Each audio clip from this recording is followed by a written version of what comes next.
Hi, and welcome to Coach's Corner, where systems matter and both personal and professional learning and development is beneficial for everyone and essential for some. As always, please like, subscribe, comment, share, and hit the notification bell. Let's get started. Hey everyone, we're welcome with Coach Little Z 23, or better known as Brett Zandes. Today's topic, we're going to be talking about sales. As you guys can guess, he's got a system for that as well. And he's actually quite the salesman. He sold me to be in front of this camera asking him questions. So I know from experience that he's quite the good salesman, and his system does work on this one, guaranteed, just like the rest of them. Before we get into that, just a little background, that you guys, I'm sure, remember from last week's videos. From 35 to now, he's been a salesman. But if you really take a look at it, he's been a salesman really since he can remember. Been selling people on, why he can coach them in fourth grade and why they're going to run this play instead of just running to the tree. He's done it at every level from the ages of 5 to 55. We can take a lot and learn from him and how he does it, and whether that's setting up a meeting with clients, business people, his own team, how to close a deal, how to make a phone call, just different things like that. So I hope you guys really learn a few things, or maybe a whole bunch. Before we get started, is there anything you'd like to add? Well, the main thing I want to start with is a story about, when I became a salesman. So I was a school teacher and a coach, right? And so I hooked up with the financial services, and my mentor, who was the one that opened the company, he says, he was the owner of the company. Yeah. He said, "Hey, you're a great salesman." Mm-hmm. And I just gave him a stink eye, right? I was like, no, and don't ever say that again. And he looked at me real puzzled and he said, "Well, when I say that, or when you hear salesman, what do you think?" And I said negative, pushy, donkeys, jackasses, all the above. And I don't want to be associated with that. Right. Excuse me. And he said, "No." He said, "You need to understand what a salesman is." He said, "A salesman is an influencer." And he said, "You're a great influencer." And then he just started listing. He said, "You have 223 employees. You lead them. You influence them. Mm-hmm. You've had teams 59-2, 10-0, 24-3. Right. You've had teams. You have this team here," because I wasn't just selling, insurance myself. I built the largest team in his organization. Yeah. I used to do his closes at the end of the presentation. So, you're doing that. So that's number one, is let's get it straight. There are donkey salesmen that are pushy and different things like that. Right. But if you have a negative thought about sales, you need to tweak that right away. Right.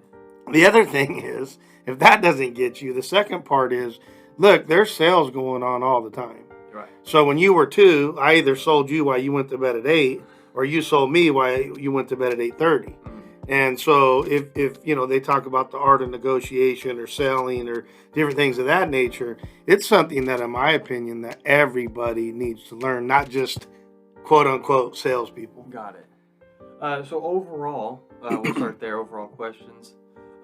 Where or how long have you been a salesman? Well, I think you're right. I think I can kind of remember when I was 4 years old. I sold my mom on why I wanted to go to bed at 8:30 versus 8. Right. I didn't try that on my dad. He might have knocked me out, but so I mean, informally, I think all the time. Right. I was a pretty good influencer. I led the teams and intramurals when I was in 4th grade or 5th grade or different things of that nature. Yeah. So I think informally, the majority of my life. I'm not 55. I'm only 52. Thank you, but I knew what he was saying. So yeah, I just think that that I've had those characteristics. We've talked about we're a collection of DNA, environment, circumstance, all that. I think that's been built in me pretty good from the beginning. Yeah, got it. So out of all your different sales, whether that was like from the time you were 4 to now, what would you say that was the hardest sales job you ever had to do? I don't look at it like whether it was hard or not, because to me, I begin with the end in mind. Yeah. And that means I have to 100% believe in whatever it is that I'm selling formally. right? So I didn't realize I was selling these kids on how to run plays or do this or whatever. Right. But in formal sales now, let's talk about, basically when I was 35, Yeah. started selling insurance. I had to believe in the product. So I went and beat it up every which way versus all the other products. And some of the products were similar, but this was the best product on the market for the majority of the people. There's not a one size fits all ever, but there's a majority that probably where it fit in. And so we would, sell to the majority. So to me, that's probably, I wouldn't say hard, but it was just that, it doesn't need to be hard if you believe that strongly. Right. And then you're just going to go ahead and make a contact and set an appointment. And you set an appointment and you're going to go blah, blah, blah. And then you're going to, close them down. So I call it CAP, contact, appointment, presentation, or I call the blah, blah. Yeah. But it's the same. It doesn't matter what you're selling. So as long as you believe from the beginning, why would it be hard at all? Right. Got it. Did you have any deals that were like a slam dunk, like you didn't even have to go in because it was already sold? Well, I think so. I mean, I think that, with your family, even if they don't want it, it's probably a slam dunk. You're going to probably sell, if you're not a donkey, right, or a raccoon, right? Everybody's, so the raccoon is the person, I call them, they're part of the NFL club. No friends and family left. Yeah. Not NFL as in football. Right. Because, if you're a raccoon, then you're going to go chase the next shiny object. Well, today it was Amway. The next day it's Herbalife. The next day it's life insurance. The next day it's... Right. And people are going to be like, but I wasn't like that. Yeah. I had never formally sold anything, and I had done a lot for people. So the ratios could have been that I did something for somebody else 100 to 1. So when I went and asked them, most of my deals were already done because they're like, finally, this guy, I get to give back to this guy. He's been given to me for 2 years, 5 years, 7 years, because I never asked anybody for anything. Right. Until basically I was 35 years of age. Got it. And then, do you think you have to dress professional when you're doing sales? I think that a lot of people may have to. I did not. So, I think I was a little bit different. So, as an example, when I was doing my student teaching, I did my teaching in shorts. And I wasn't teaching PE. I was teaching a class. Yeah. And I had these shoes that looked like spider webs. Like a 14-year-old would wear. Yeah. And I remember the master teacher who was like 55 and had been doing this for 30 years or 25 years. She came up to me at the end. She shook her head and she said, I don't know how you get away with what you get away with, but you do and it works. So I think for a lot of people, the suit and tie may make sense. Yeah. If you look at it traditionally, people like to listen to people in ties. Right. And they also like to do what they say, i.e. a doctor. Right. So you're going to take that subservient role. And so, I think a lot of people, I did not. I was in shorts and a hat most of the time. Yeah. And I've done deals, negotiations that whether they were worth, over 100,000 or whatever, I am who I am. Right. But I do think that, we're doing this for people. I think that the people, unless they have that kind of natural whatever that it works, I think you better dress to impress at some level. Got it. And so even though, you do have informal sales and stuff that go on all the time. Yeah. From the time that you were, truly selling. Yeah. Is there anything that you, miss about it now, now that you're 52? Is there anything that you're, oh man, I missed that? Not really, but I'll tell you what I didn't love. I just wanted to do a presentation and knock them out because that was like a classroom for me. But to sit there and call and try to, set an appointment and different things like that, it was fine. And I know in our business, we used to tell everybody it was a 2-appointment approach. Okay. But think about it. So we used to have people that would come into the business and we had to train them. And one of the trainings was, can you close an appointment? So they would have to set an appointment for their person that was training them. So to me, that was interesting because people were like, oh man, I got to do this. And I'm like, dude, if you can't close a freaking an appointment for a presentation, how are you going to close asking them for a $200 check to go to that insurance company? Yeah. It ain't going to happen. Closing is closing is closing. Yeah. Like, kind of what I had said earlier. So, I definitely would not miss that. Right. But I like being in front of people, and again, I've already 100% convinced about the product or the service, so I like getting in front of them and working it through with them, happily involving them. Yeah. Getting them to say that yes and shake their head, and then when you go for the big yes at the end, it's already the wheels have been greased, so to speak, right? Yeah, got it. So we'll move into our first category of how to be a salesman. We're not even in category 1 yet. Yeah. So how do you be a successful salesman? Well, I think, what I said earlier, you got to start with the right mindset, right? So do you believe in the product? And what I used to ask my team, I had a team of about 30 to 50 agents. Yeah. And I used to say, hey, I'll tell you exactly how much insurance you'll sell this year if you give me one answer to this question. And they would be like, what? And I go, how much insurance do you own on yourself? Right. Bang, bang, right? So when the Kirby guys, the vacuum guys, that's the first question I ask any salesman. When they start telling me, oh, this is a great car, or this is a great radio, this is a great, I go, do you own one? And when they say no, I go, thank you very much, and I walk away. I run the parallel with the airplane, right? You got to put the oxygen mask on yourself first as it's, going down. Yeah. And then you go and work with everybody else, right? Typically your friends and family. And then you go out and work with others and so on and so forth. Yeah. So if I have to believe, which I always did, or I wouldn't sell it, right? Or share it or whatever, then the rest of it kind of falls in place. Got it. And so how do you deal with no? I mean, right? I mean, you can't always get yeses, or I mean, maybe you can, but you got to have a no eventually. How would you deal with those?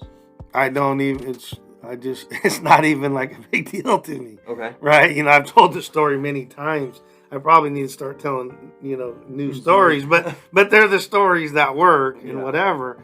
But I figured it out. I think I was 7th or 8th grade. The sell was, I was the 14th best looking dude in the whole school, which I don't even know how I made that at 4 foot, whatever I was. But I kind of calculated, yeah, he's better looking, he's more popular, whatever. I figured out about the 14th best. Yeah. And I went up to, the best looking girl in the school, and she told me no. And then the second best, which her best friend, told me no. The third one was a capital B, or a donkey. Yeah. So I didn't ask her. I went to the fourth. She goes, yeah, I think you're cute and funny. Hey, I'm at 10 points. So, I didn't look at it like, well, I got told no from 1 and 2. I didn't ask 3. Yeah. I looked at it and said, I was in 14th place. Now I'm in 4th place. So I'm always going to try to, spin, as you said last week. I'm going to spin lemonade to lemons. Yeah. The opposite of that. Right. I'm going to take the lemons and make it lemonade. And so the same thing, I've told the story with your brother before. Yeah. And you were there. We're in Burger King and we get the Happy Meal. And I go, hey, do you want that toy? He said, no. And I said, go give it to that kid. And he goes, I said, yes, you are. Because I knew that everybody was going to have to know how to be rejected. Right. And it was okay. It's a mindset. It's like whatever. And so, man, as you remember, he walks over there. Hey, kid. And the kid turns him down. Mm-hmm. So you got it because I had done similar things with you before. Right. We're high-fiving as he's like looking at us at 4 years old. Like, you guys are idiots. He told me no. He didn't want to. I go, it doesn't matter. Right. You asked. And that's the other thing that I tell, people all the time. Quit making decisions for other people. Mm-hmm. Well, they probably won't want it. Right? We do all this psychological babble in our own head. How the heck would you know what they want? Ask them. Right? There's one of 3 things are going to happen. There's going to be a yes, there's going to be a no, and there's going to be a maybe. Mm-hmm. That's it. Right? And most of maybes are really no's, but people are too polite to say it.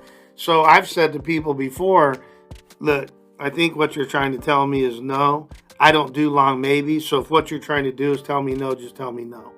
And then I'm going to ask you a simple question. Is that no never? Or is that no not right now? Because I realize life's about timing. Right. And I had a couple people, look at me square in the face and go, I'm not that guy. I'm telling you that I will get back to you. And I looked at them square in the face. I said, no, you will not. Because I've done this a long time. And he never did get back. And he was convincing, dude, that was going to happen. Yeah. So to me, it's like, no, it's like, punch me in the face, say no. I don't care. Got it. Doesn't matter. Got it.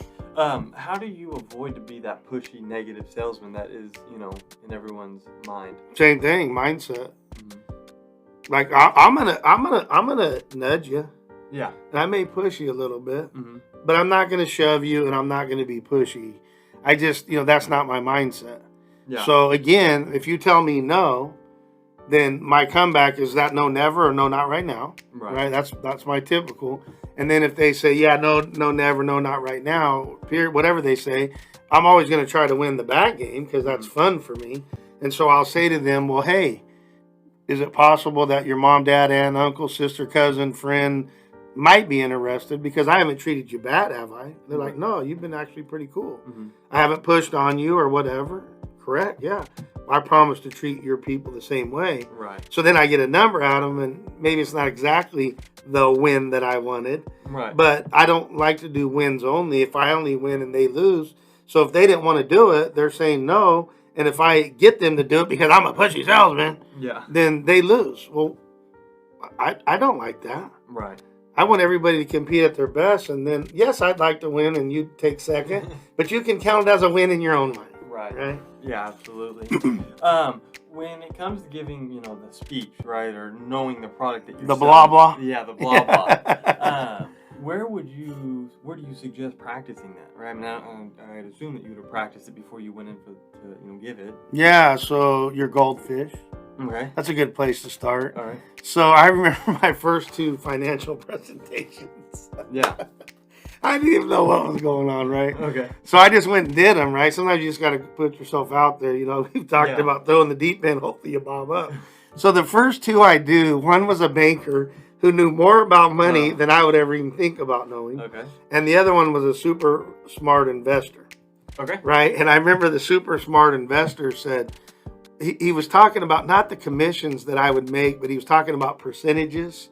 Well, I thought he was talking about the commissions I would make. So I was telling him how much money I was going to make if he bought the product. And he's like, no, that's not what I'm asking. Yeah. So because I'm competitive, that was it. Nobody ever beat me again. I lost the first 2. Yeah. And then I was, at 1,000 or 10,000. Even if they said no, I knew I'd given them correct information and right information and happily encouraged them to move forward. Got it. But yeah, my first 2, you get whooped. Right. Yeah. Okay, well, I got whooped. Well, that's not true. I was going to say I got whooped the first 2 times I got into a fight when I was little. But that's not true. So. Yeah, not true. But, somewhere along the line, Mike Tyson got whooped. Right. That's very true. When it comes to having an advantage to being a salesman, do you think there's like a certain age? When I say that, I mean like when a kid comes up to you at 7 years old and says, hey, you want to buy some chocolate? You're probably not going to want the chocolate because he's 7 years old. You're like, yeah. Versus maybe a 34-year-old, you're not the same. Does that make sense? Yeah. So, right? So let's talk about it, right? Mm-hmm. Does a 7-year-old have an advantage over the 34-year-old? I'll ask you. I'd be more inclined to buy from a 7-year-old than I would a 34-year-old. Right. And why is that? There's one reason. People buy with emotion and they and they justify with logic. Yeah. So that's how we all buy. Yeah. Right? So the kid already has an advantage because you're like, oh, you little guy, whatever. Mm-hmm. And so, I used to do the world's fine. So I guess I probably did a lot more sales than I knew. Yeah. I used to have to sell my paper route when I was 8. I used to, my mom was the coordinator of the world's finest chocolates. Yeah. And at the end, she'd be like, hey, sell these, you get half the money. Yeah. Right? Because otherwise they're going to go to waste. Yeah. So, dude, I'd get in front of Vaughn's and, I would have like 4 boxes in the corner. Oh, yeah. And I would be like, I apologize. I did fabricate sometimes, just a little bit. I said, but I would never ask them like, hey, would you be interested in buying a candy bar? I'd size them up and it was either 2, 3, 4 candy bars or the box. Yeah. Right? And so when I used to, some people buy the whole box from me because they were like, you little smarty pants, right? Yeah. So, and I don't know what age I was, but I was probably, 10, 12, 14, somewhere in there. Yeah. And so, I think you have that advantage as a youngster, but I also think that there's an advantage if it's your super hot market, which we talked about in one of the videos, or if it's something that somebody really needs. You don't know them. Right? Yeah. So I guarantee you could be the worst salesman in the world and you got a glass of water and some dude's been out in the desert for 100 years. he gonna want that water. You don't have to say much, Yeah. right? You could just like, shove it in. Yeah. Yeah. So I think there's a lot to that question, but in the end, I think that we buy on emotion and we justify with logic. Yeah, very true. When it comes to running a sales business, Yeah. right? Whether that's, I mean, for you as insurance, but whether that's a car dealership or whatever. Yeah. How was it? I mean, was it more difficult than when you had your 223 employees? Was it easier? I mean, I don't think it was more difficult or easier, just different. I think, it's just like, I'm sure you would say that English language arts was probably more difficult than math for you. Yeah. Right. And me too. Whereas your mom was more on the English language arts side and couldn't read a ruler. Sorry, honey, I still love you, but she couldn't read a ruler till she was 18, right? I mean, we all have our advantages and disadvantages to whatever it is, so to speak. But can you repeat that again? Because I want to. How was it running a? Versus. And so to me, it was just a likability factor. And to me, I'm very practical and pragmatic. Yeah. So I was like, let's see, I can do one-on-one sales and make a whole bunch of money and help a whole bunch of people. But if I can teach a group of 30 or 40, even if their ratios weren't as high as mine, overall, I'm not going to, right? We used to do that when we'd be coaching. I'd say, oh, so you're the best? Huh? Yeah, I'm all that in a bag of chips. I'm okay. You 5 play that one person in basketball. Well, they wouldn't even score. They wouldn't even get, nothing. And I say, well, you said you were the best. Oh, it's a team, right? Team situation. So I think that there's a lot of, that kind of stuff within that question. Right. Got it. And so, like, I know I kind of asked it, like a one thing that you realized when you went from the 223 employees to then owning your own sales business and having, the 10, was there like a one main big difference that you were like, okay, this is different than I expected? No, not really, other than I had to go and recruit the people in. So, so we didn't have any money and it was just commission only. Right. So you had to sell them on a dream. To me, you have to be a much better quote unquote salesman versus, hey, I'm going to hire you. So, we had to hire the 223 employees, but there was money already there. Yeah. So here you had to sell them on the fact of, hey, you can come in and make a lot of money and help a lot of people. But there's no guarantee. Over here, it's like you could be crappy and you're still going to get, paid the same amount. Yeah, got it. And so that was my little way of setting my up for the next question. So like you said, commission based. Yeah. Did you have any employees that came up to you at the end of the week or month and were like, hey, where's my paycheck? And they hadn't done any sales and you were like, dude. Yeah, no, because I explained it to them up front. Okay. I said, hey, this isn't for everybody. Because, there's also a difference in sales, like what I call retail sales. That's not difficult, right? Right. So, because technically speaking, the Walmart employee is a retail salesperson or Radio Shack. You're going in for a certain reason. And sure, if you're a better salesperson than the guy next to him, you're going to sell more. Right. But in the end, it's not like, what I would say life insurance or real estate or whatever, where you got to go drum up the potential, what I call prospects or leads or whatever. And so that's, a lot more difficult. Right. And so when it came to, these self-employed independent contractors that were hired. Yeah. And word came back that, they were being shady. Yeah. Well, first off, did you ever have that problem with any of them? And then if you did, how did you deal with it? Yeah, so not on my team. So there was the company. Yeah. And then there was probably 10, manager type guys that had their team of 3 or 30 or 50 or whatever. And so when I first left the school district, I moved in with the guy and we were sharing an office because we were already busting at the seams. We were growing so fast. Okay. And he was a great salesman. He wasn't a good builder of a team, but a great salesman. Okay. He could sell, ice to Eskimos. Yeah. Well, that was the first time in a year and a half I was listening to him. I'm like, dude, that's kind of shady. Like, that's not really the truth.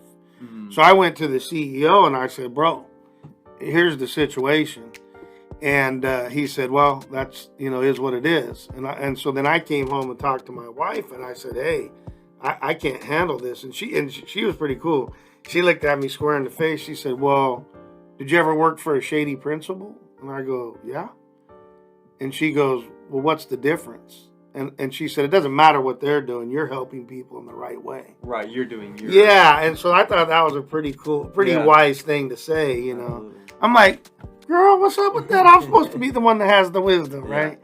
And but then the second part of that was I did leave 8 months later. I just couldn't take it. Yeah, like we had talked about with that one coach. I was getting ready to start talking bad, and I don't play that. Like, there's enough negativity out there in the world to where, you know, I don't have to play that game. And so that's when I said, okay, I'll open up my own company. But before that, actually, I went to another company, and that lasted all of about a month because I didn't really believe in their product, which I thought I did. Got it. And I was like, you know, deuces out, and I just went and opened up my own company. Got it. And then when you opened up your own company and you had your team built underneath you, how did you keep them so focused, you know, towards that goal? Was it because of the company system? Was it because of you? You know, what do you think it was? Sure, I think it's all of that, right? So we had a good system. We had what we call gatherings.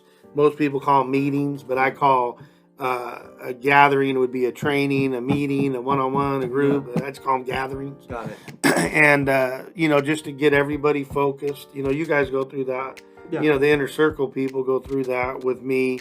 Yeah. Every Monday we meet, make sure we get on the same page. What are you going to be doing? Right? Yeah. Just kind of focus, especially with self-employed independent contractors. Yeah. Because they could go into la land. So we would meet with the inner circle group, so to speak, on Monday mornings, and then we had a second one for the part-timers that were trying to figure out, do they want in or out? We do Tuesday evenings. Okay. So, you know, we were able to do that. But I also think it's a Tom Brady situation, right? Yeah. So you could have the best system in the world, but I think that I motivate people. I stretch them. I, you know, influence them, and I, you know, hold them accountable. But I'm also always training and helping and guiding. Yeah. So, you know, it's not easy necessarily always to be where I'm at. But in the end, there's going to be a greater divide. Yeah. So, you know, I won't say who, but I know somebody really well who's worked in the school district for 30 years.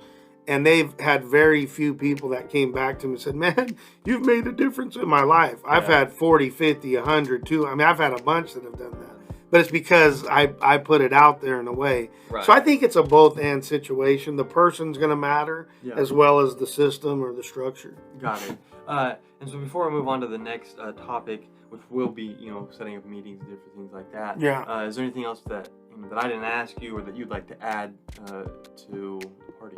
I don't think so. I think you're doing great, buddy. Okay, all right. I'll give you a raise, a nickel. I appreciate it. So when it comes to running a meeting or a gathering, what is your system for that? So we have a thing that we start with. So first of all, I do all the prep work. I play king and queen of the world. Okay. So I talk to the people. Hey, what do you think? What do you know? So I'll find out what do they think the agenda should look like. So I start there. Then I do my own. Then I talk to what I call the muckety mucks, the inner circle people. Hey, what do you think? And then there's just a format. So the first thing is I always say, you know, thank you guys and welcome, even if it's the same people. Yeah. And I say your time's extremely valuable. Mm-hmm. And then we do it logistics and we say, hey, this should be, you know, an hour. And if I don't know the time, usually I know the time. Like lately with what we've been doing, as you know, it could go 2 hours or it can go 60 minutes. We just don't know. Yeah. But there's a lot going on right now. But usually I know, and I won't go over that. Like once I commit and say it's 60 minutes and we're not done, I don't care. I'll stop. I'll just be like, that's it. We'll pick it up next week or whatever, because I want to be a respecter of people's time. Yeah. And then we do a thing called OTJ where people can, it's a complete open forum. I'd like to talk to you about that in detail sometime when we have a little bit more time. Yeah. It was one of the best learning tools, me working with adults, whether it's 223 or the 30, with AmeriCorps or any adult. Yeah, and it wasn't something that I necessarily, you know, had thought of up front, but it wound up being great. Yeah. But it's just a way for people to put out anything on the table that they're having issues with personally or professionally. Usually it starts as a praise fest. Yeah. Oh, I love you. Oh, your eyes are beautiful. And we used to laugh because, you know, if Johnny's over there, he'd be like, oh, I love Nick's whatever. Yeah. And then you're going to go, oh, I love Johnny. And then, I'm Right. like, come on, guys. Yeah. But it would be a praise fest. But eventually it gets to that cathartic moment where we're being real. Yeah. And we're saying, you're a donkey, and you're a donkey because of this. Yeah. And and we hash it out, right? Yeah. Because a lot of times what people, they don't want to talk about the elephant in the room, right? Right. So then we go into, like, usually when things are going, we haven't done that much with you guys because it's a smaller group, Mm-hmm. but we do like icebreakers or team builders or, something fun like that. Got it. And then we get into what I would call like discussion topics. Mm-hmm. And then we get into, action items. Okay. And then we'll wrap it up with what we call a review, a reflection, and a debrief. Okay. And so that's kind of the format of a pretty good gathering. Got it. And I've done a bunch. Yeah. Yeah, I've done a bunch. And, like I know you said that, take 2 hours, 30 minutes, whatever. Yeah. What would you say that the average meeting time was for you? Well, once we got it down to a science, we would go 30 minutes. We weren't trying to play around. Yeah. And I've done an 8-hour agenda before and throw it in the trash. Mm-hmm. And this is an example of one, actually, and I'm going to have to come back to that question. Yeah. So we were doing consulting in LA, Mm-hmm. and the weekend, I think it was a Friday, before they had to go back to work for the first time on Monday, these guys were in heavy duty negotiations, and I'm talking heavy duty. And so there was like 50 to 100 people in there. I can't remember. And we're in an auditorium, and it's Friday at 8 o'clock in the morning, and these guys look like death to warm over. And I'd created this agenda and worked hard on it, and because we were going to be working with them for the next couple of years. Yeah. And so we have our system that we do. And I looked at them and I go, "You guys look tired to me." And they go, "Yeah, we're beat." And I said, "Great." I said, and I had to travel 2.5 hours to LA, which means 4 hours, as you know, because it's the traffic. Yeah. And it took me 4 hours to get back. Yeah. And I forfeited my check for the day. And I said, the best thing I can do for you guys is to send you home. Yeah. They needed the rest. Right. So I said, go home. We'll pick this back up, so on and so forth. So the AmeriCorps agenda was 8 hours every Monday. 8 hours. 8 hours of training every single Monday. Okay. But most of them, I would say, if you can't get it done in 30 to 60 minutes, there's a problem there. Once you get cooking. Yeah. If you're trying new stuff, it's going to go, because there's a lot to work through. It's going to go bigger and more and all the above. Right. But for the most part, once you get to going, you should be able to get stuff done in 30 minutes or less. Got it. And as you said, you've done multiple meetings. Yeah. Or gatherings. And trainings. And gatherings, right. So, other than, the system and you being, a great observer of people and reading body language and stuff like that, why do you think your meetings were so successful? Because obviously after the meetings or the gatherings or the trainings, they were able out to go and produce those different things. That's why they kept hiring you or coming back to you.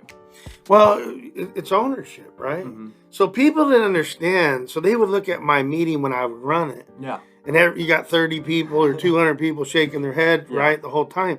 What they don't know is, what did I do beforehand? Right? So I didn't just sit in a vacuum in my office and go, wonder what I should do this week. I went and talked to people. I talked to the kids. I talked to their parents. I talked to the workers. I talked to the highest of high-level superintendents. I talked to principals, vice principals. I talked to the janitor. I talked to the secretary. I was getting 360-degree input and feedback the whole time. Right. And what you would do is you'd figure out trends, just like brainstorming we talked about. Oh, this is a food category. Or, oh, this is a behavior guidance problem. We need to probably work on behavior guidance. So I wasn't sitting there going, So everything was very meaningful and engaging, because I'm not out flipping a coin or guessing. Right? I have my own thoughts, but I'm going to go check in with the people and see what they say. Yeah. And once they said blah, blah, blah, then guess what? I created an agenda around that. Right. I mean, what makes sense? Yeah. Right? Yeah. Got it. And then when you were running these meetings, gatherings, did it matter, or was there a specific time, place different things like that mattered for the meeting to get the best output for the following week, or however you say that? Yeah, so to me, I like to do something Monday and Monday morning to get everybody off on the right foot, Okay. right? So, that's what I do with you guys. Yeah. Monday morning, that's the way it is. Now, sometimes it doesn't work out that way. Right. But if I had my choice, I used to have a situation to where I did gatherings the whole day, back to back to back to back to back to back, all on Monday. Yeah, because I wanted everybody to get out there, get on the same page, mindset's right. Is there things you need to work through? Can we talk about, all of that? Yeah. So then I knew, hey, that gives me, production. So with the best of the best, you get them early, right? Yeah. And then, right? So you look at, the inner circle Monday morning, 7 o'clock, 8 o'clock, whatever, early. And then maybe by the end, you're dealing with the other 223 people. Yeah. But to still kind of get them focused, make sure we're on the same page, let them, talk about things that are frustrating to them or things that are great or, that kind of stuff. So, I mean, in the end, a meet or a gathering is a gathering. Yeah. But if I had to, I would like to do it, Monday morning as early as I can. Yeah. Got it. And so this next question, everyone's going to get probably negative connotation, but let me explain myself after. Is there mental warfare behind a meeting or a gathering? And when I say that, everyone thinks mental warfare is, Conor McGregor, right? Getting in your head and demoralizing them. I don't mean it like that, obviously. Yeah. I mean it to, rally the troops or get them off. Sure. So, yeah, is there mental warfare involved in a meeting? Yeah, so I call it psychological warfare, but it's the same thing. And it's hard words. Right, yeah. Mental warfare. Yeah. You're like, we're going, but that's just a word that I used to use. So I would play king and queen of the world, and then look. In the end, the best you can do is short-term motivation. It comes internally, or it doesn't come at all. Right. However, we know that fear works in the short term.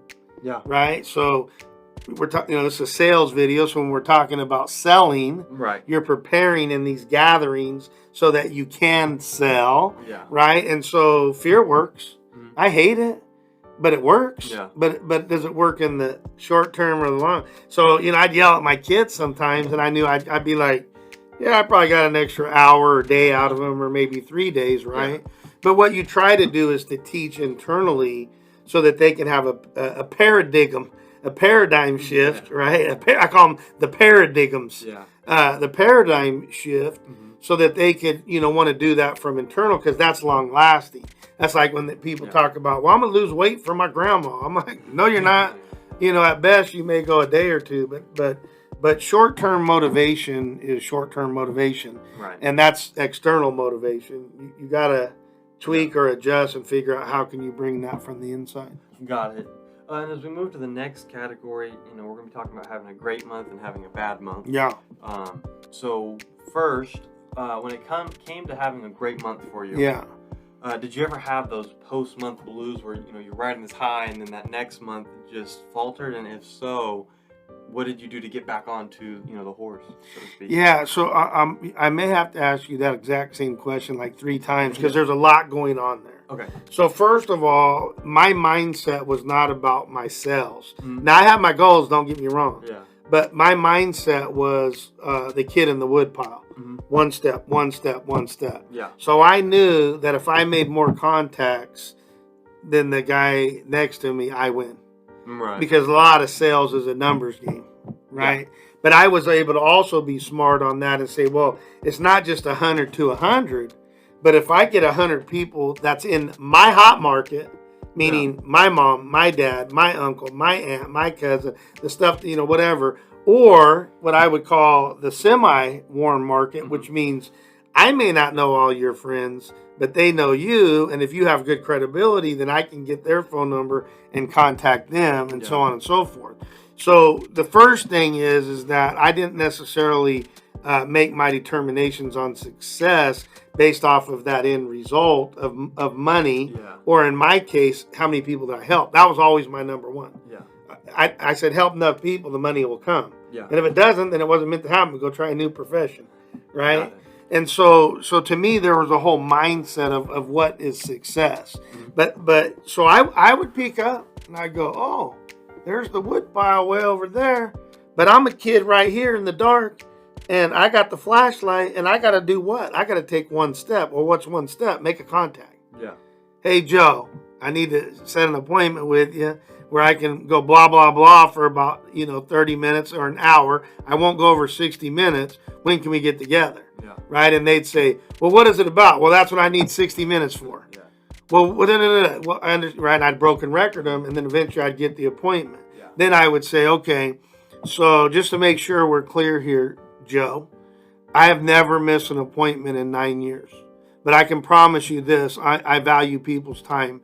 If I'm going to miss, I will let you know as soon as I can, meaning at least 24 to 48 hours, maybe 72 hours, unless it's an absolute emergency. Yeah. And I said, but I've never missed an appointment, and I've never not called. Right. Including the time I went to ICU and almost died. Mm-hmm. I had my wife call when I was in and out of consciousness.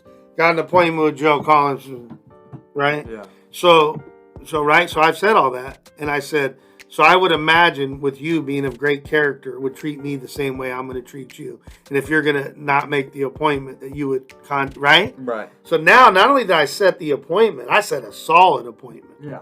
So then we go, I know you didn't ask this, but the next level is pre-appointment routine.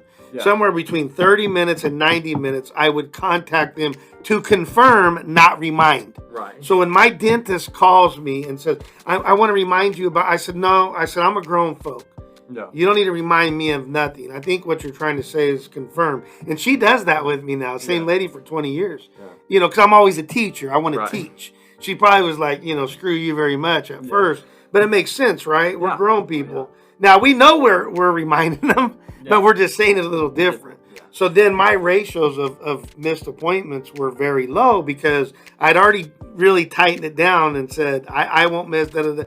You're a good character, neither will you. But then I do the, because everybody's like, oh yeah, they don't remember. Yeah. Right? They're like, oh crap, I got to get there. Right. Right? So when you take a look at that part of the system, and then you do little tricks of the trades or best practices, ratios go up. Ratios go up, more sales. Right. So in the end, if I did all of this, Right. if I did the nuts and bolts and the best practices and the trick trades, guess what's going to happen? Yeah. That number was really going to be steady Eddie. Whether that was I do 100,000 this month and only 10,000 next month, as the average goes out at 50,000. Right. Does that make sense? Yes, it does. Do you believe that people that are in sales in general, whether that's insurance, cars, vacuums, whatever, that they get that post-month blue from having $100,000 month, and they come back the next month and they're like, lack of a better word, shot their load. Yeah, so that's true. They've done studies on it. Mm-hmm. So whatever you think in your brain, so let's say you said I was going to do 100,000 in a year. So January 1, you go out and get a $80,000 deal for whatever, on a fluke. Yeah. They completely shut down for like 4 or 5 months. They don't know how to respond to it. Right. And so then it gets down towards, let's say, November, and they're like, oh, I'm 20,000 short of my goal, and then they go and do it. Remember, the subconscious mind's way more powerful than the conscious mind. Yeah. So I forget the name of it, but, they have a name of it, like the reticular activating. I mean, it's not that, but I'm saying they have a name for that, and that is a known fact. That did not happen with me because I already knew about it, and I just readjust my goal. Plus, from the beginning, I always double every goal. But in my mind, I'm like, seriously, like, so if I say I'm going to do $1 million this year, I'd say 2 million, but I'm not like, oh, I'm just kidding. I would be like, I'm going to get 2 million or I'm going to die. Yeah. That was my brain. So then if I only got 175 or 1.7 million instead of my 2 million, it was 700,000 more than what I wanted anyway. Right. So I was like, that's the one thing I learned in college. If you want 200 computers, ask for 400. Yeah. Nothing else that I learned, but I did learn that. Got it. And then so, on the flip side, dealing with bad months. Yeah. When it came to having that bad month for whatever reason, how would you have dealt with that the following month? Would it be a blue? Would it be like ramping it back up, or was it the same? No, I'm going to strum the guitar, and whatever pops out, pops out. I'm not going to try to, electric guitar it or whatever, because to me, just like you running, you tense up, you try to play the electric. Man, that even hurt my neck just doing it right now, right? Yeah. So I'm like, no, I have a system. I know the system's going to work. It's worked for the previous 9 months. Yeah. So if I had a bad whatever, I just didn't think about that. I was like the corner or the quarterback who just threw, 3 interceptions. I'm Jameis Winston. Yeah. He throw 3 interceptions and score 42 fantasy points, which is a lot. Yeah. That's me, dude. I'm like, well, but a lot of times that didn't happen because I was doing the right things here to get to there. Got it. So then, for the people that did have the bad month, whether you knew them or not, studies, what happened? What, if happened to them if they had that bad month moving into the next month? So let's say they had a terrible February. Now we're moving into March 1st. What would they do? That same, and then they'd have a terrible month the next month, and the next month, and the next month, and the next month, and then they get out. Yeah, well, yeah, because what the deal is, right? It cracks me up. Everybody goes, man, you're fearless, Brett. I'm like, no, I'm scared like everybody else. I'll just go do it anyway.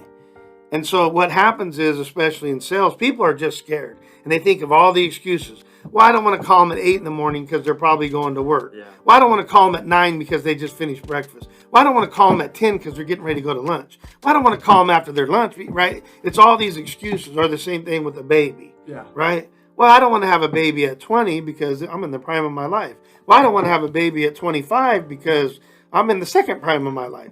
I don't want to have a baby at 30 because I'm getting too, right? It's the same old BS. Right, with no matter what we do, right? It's a mindset. It starts there. That's why all the systems that I have, whether it's a company system, a team system, an individual system, whether it's a system that teaches you directly how to, be a champion of youth, meaning, teachers or after school program people or or whether it's all the same. It starts right here, right up above the neck, so to speak, right? Yeah. And so as a man thinketh, so he is. I think I can. I think I can. No, I know I will. I know I will. I did. Right? All these things, this is happening here first. So then when I get there, I'm like, Tom Brady ain't afraid of the moment. Right. He's been there a million times in his head. Yeah. Whether he was a little kid in the backyard or, right? Yeah. So now he's starting to put on some, good physical parts to it too. Right. He's eating better. He's, doing all that. So that's why he's playing till he's 43, or 43. But that mind's there, baby. Every time. Yeah, he's strong. Yeah. With the team that you built for sales. Yeah. And even with your 223 employees. Yeah. How did you get them to move forward with what Grandma says, that ignorant enthusiasm? Yeah. Well, so what we would do is that I wouldn't set the goals for them. Mm-hmm. I would just talk to them about setting the goals. So when we do golden goals with you guys, do I tell you the number? No. Okay. So you tell the number. Mm-hmm. If I thought the number was low, I would stretch you. Mm-hmm. I'd be like, I do it in my own way. I'm usually sarcastic. So I'd be like 5,000. Right. Did you mean in a month? Or you meant for the whole year, right? Yeah. So then that's psychological warfare, right? So I'm playing a little bit of game with you. Yeah. So even if I stretch it from 5 to 10, or I did a training before that says, hey, if you want 5, then always say 10. Always double the number. But then I would still talk trash to you and rag on you a little bit. It's psychological, right? Yeah. So, if I thought the number was right on, either way, you're taking ownership of the number, not me. Right, yeah. And then what I'm going to do is I'm going to have benchmarks in place. I'm going to say, so Nick, you set the goal for 5,000, but you said you changed it to 7,000. Is that right?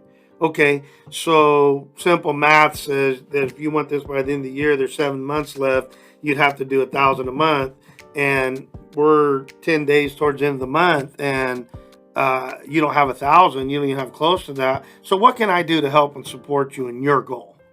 Got it. What are you going to say to that? Right. Right. You got to go look in the mirror. So I'll continue to look, put the mirror in front of people. They don't like it. Yeah. People want to bash the mirror. I don't want to bash the mirror. I'm thankful for the mirror. Yeah. It shows my blemishes. Yeah. But most people aren't like that. They want to look away. They want to break it. They don't want that mirror next to them, because what's that mirror going to do? It's going to show them where they're at and hold them accountable to what they said to begin with anyway. Right.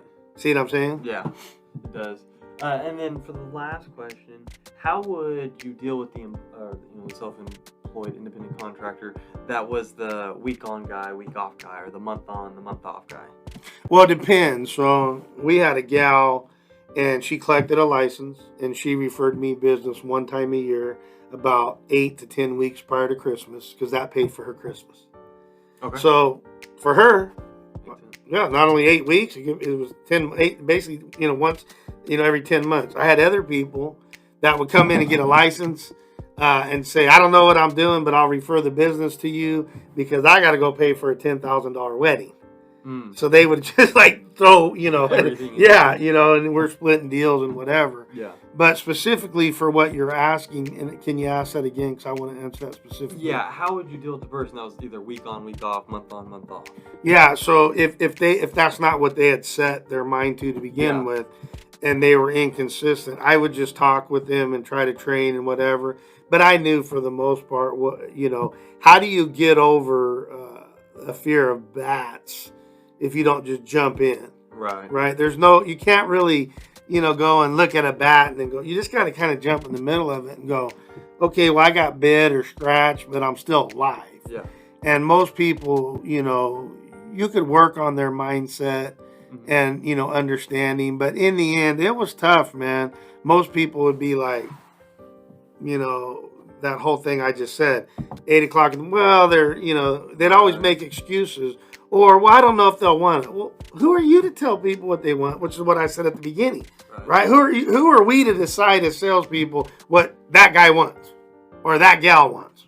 Let them decide, But and that's why I should tell them, you don't have to buy anything from me. Yeah. But you're going to listen to this 30 or 60-minute presentation because it could change your life forever.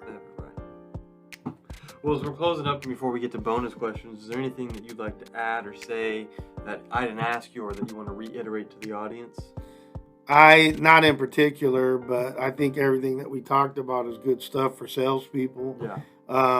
In a kind of a random way. Yeah. But, we could talk about the specific step 1, step 1.1, step 1.2. But that's, I like it better this way so that people can take what they need from it and, get more sales, so to speak. Right. Got it. Well, we appreciate it, and we look forward to the next video, and thank you. Hopefully it helped. Thank you.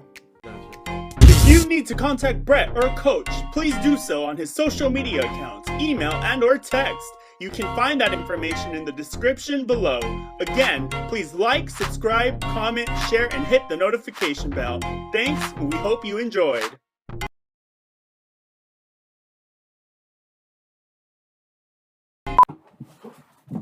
Like a little kid, huh? Yes, sir. Come on. I want to go. Come on. I want to buy a toy.